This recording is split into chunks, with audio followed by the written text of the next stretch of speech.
The first ranking event series just hit JP, complete with in-game leaderboard. Could this be an indication of more social features finally coming into play? Or is this just an easy target for the other social meta of doom posting, whining, and salt? Let's have a look. We'll be getting into an overview of the format, then my general opinions and analysis, and finally a more technical breakdown of how it actually plays. Firstly, what is it and what's at stake? Roman's Grand Combat Meet is an extended event series where players aim for the highest total damage in challenge fights, receiving various rewards based on their rank at the end of each period. The periods appear to be weekly at the moment, with a new corresponding weekly mission added for just participating.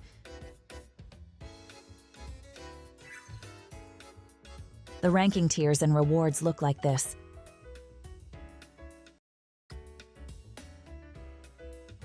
Rainbow orbs continue to be pretty worthless with resets, and coal is still limited to use on Marion's interminable research hustle.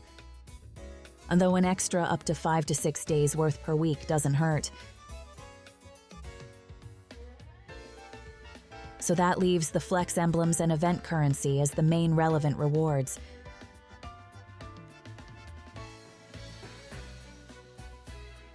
The emblems start at top 1,000 for bronze, top 100 silver, and top 50 get gold.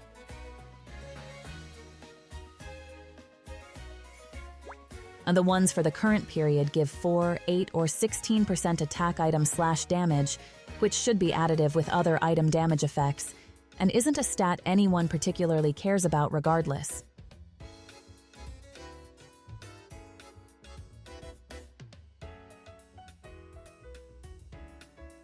In terms of the ranking currency, including the 100 coins from the weekly mission, the differential between top 1,000 and top 50 is 200.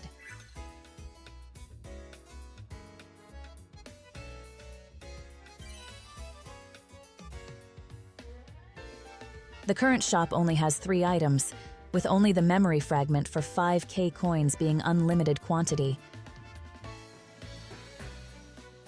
The current top 50 advantage over top 1,000 comes out to a single week worth of memory fragment over 25 event periods. It's actually a bit absurd that at top rank, it still takes 10 event periods for a single memory fragment. They'll likely update the shop in the near future, but this is seeming like it's meant to be a very long-term affair. As this is not my first Atelier ranking rodeo, the previous being the ill-fated Atelier Online, here's my attempt at perspective and a logical take. I can't speak for the global community, but the JP one is sweaty as heck. The simple reality is that there will be people willing to devote more time and/or money into the game than you. Looking at the leaderboard now, about a day since the event opened, the top rank is an infamous multi-game Leviathan, known for doing multiple sparks of every banner and having max limit break full rosters. There's a lot of names you might recognize, from their full-time status on the official Discord, and emblem counts reflecting people willing to gem absurd amounts of synths, something on the order of 8,000 in the 2 months since the system was added. And that's all there is to it. End of the day, you're probably not that level of try-hard or casher, so just clock into top 1k to pad a list that you can ignore, and the steady event currency income will still allow you to buy everything at almost the same pace. Or if, on the other hand, you aspire to be one of the sweat lords, we'll talk about that later. In terms of broader impact on the game's health, balance, and financial state, here's how I see it. To begin with, I share the sentiment of preferring not to have competitive elements or PvP in games that are meant to be mostly chill. At the same time, there are people who've invested a decent amount of money, whose stuff has sort of been just lying around stagnant for lack of appropriate content to tackle. Now, it would be possible to create more general content tuned to accommodate their power levels, something like how the Affinity Towers originally were. But as the gulf between their power and the average person widens, this just means more of the general content skews towards being not accessible to the mainstream. Also, since they have access to an ever-growing toolset, the actual mechanics to challenge that would become increasingly convoluted. And this is in many ways a worse gate than pure stat checks, which would resolve from natural power progression through better gear, level caps, etc. And it's a waste of effort for the combat people to design for a small segment of the audience. So give the whales something to do, dig a pit, and let them duke it out with each other. As many have found, the best challenge for players with the highest ceiling is each other.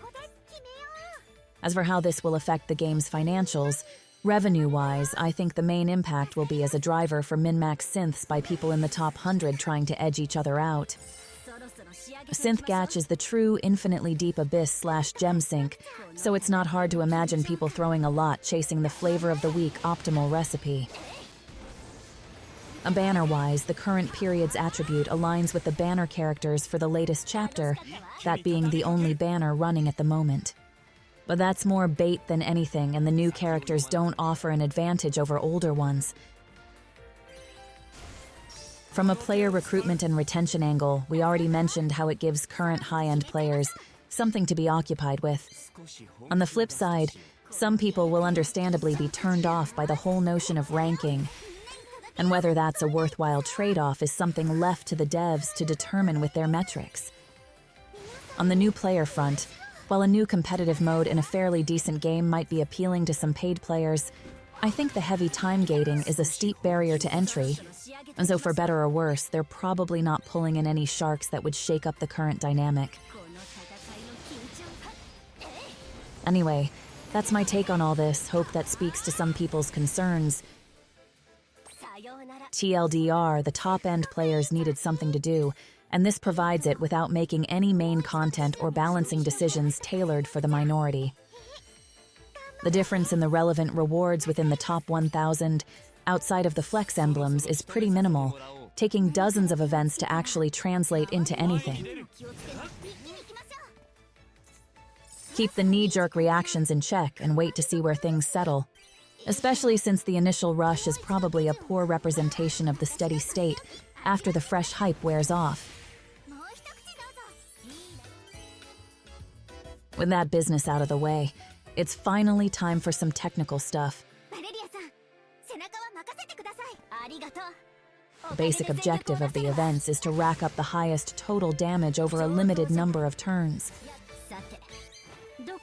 Damage to normal mobs is capped based on their max HP, but no credit for overkill.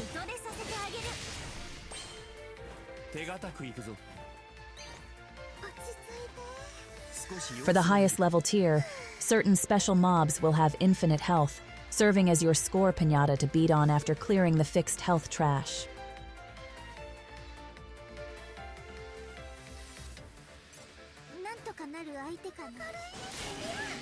When you run out of turns or if you wipe, your score is the total damage you've dealt up to that point.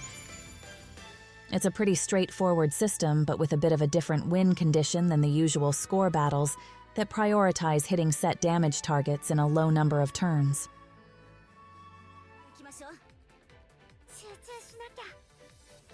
One interesting ramification of this arrangement is that the damage cap of 9.99 million becomes a lot more relevant.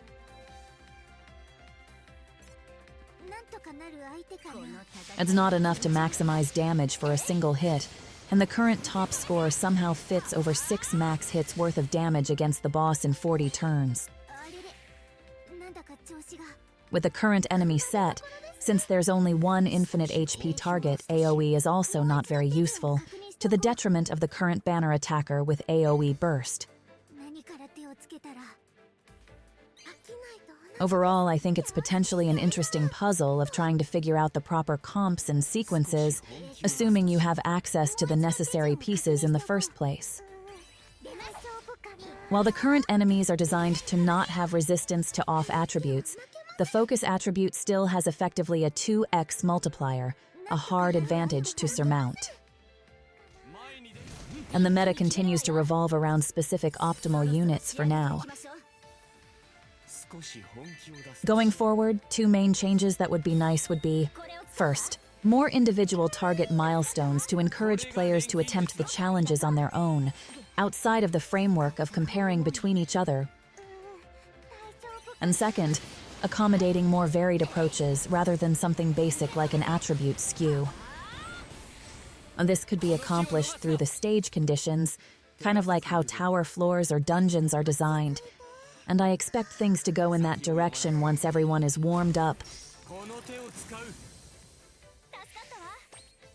As more of an analytical player myself rather than a competitive one, my own goal is just to see how high I can hit, keeping in mind that there's a limit to what can be done with certain gear and memoria.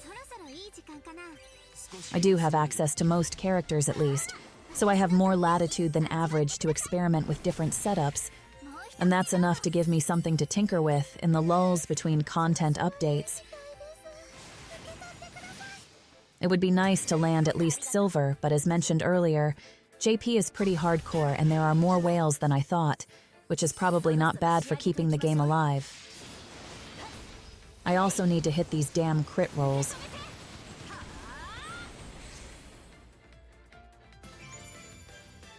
Well, let's all just do the best we can. It is what it is. Have fun, stay hydrated, go at your own pace, and thanks for watching.